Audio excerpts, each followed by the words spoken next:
Let's go back to Saturday now and that huge fight inside a Chipotle in D.C.'s Navy Yard neighborhood. It is reigniting the debate over youth curfews. Yeah, so in the last few minutes, we got these new pictures of who police are calling suspects. And you can tell from this picture right here, these are all children.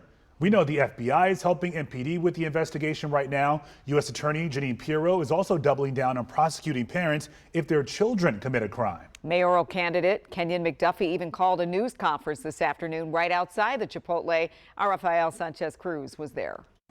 That's right. Kenyon McDuffie called for a news conference here outside the Chipotle where the fight broke out. This brawl has unleashed a political battle during an already heated electoral season.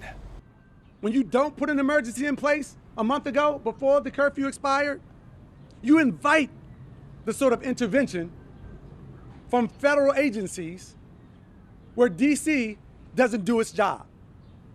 And what we saw from Janice Lewis-George was a failure to act. Kenyon McDuffie says not having curfew zones in the district opens the doors for fights like the one we saw Saturday inside this Navy Yard Chipotle. The violence that happened in Chipotle is unacceptable. His mayoral opponent, Janice Lewis-George, is pushing back. Police right now do not need a curfew in place to hold these individuals accountable.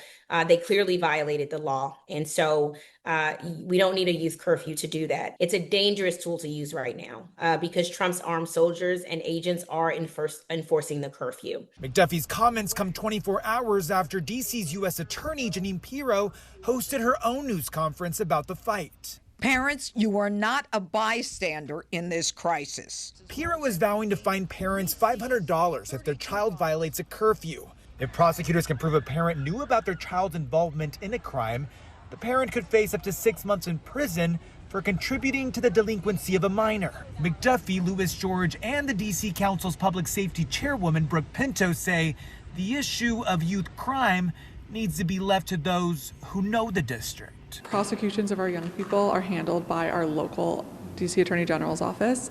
Those continue. Our local police, our local schools, this is how we tackle our public safety challenges. The fight at the Chipotle was also brought up during a mayoral debate hosted by Georgetown University and Fox 5. Mayoral candidate Gary Goodweather said his solution to teen takeovers is more mental health assistance. In Navy Yard, Rafael Sanchez Cruz, WUSA 9.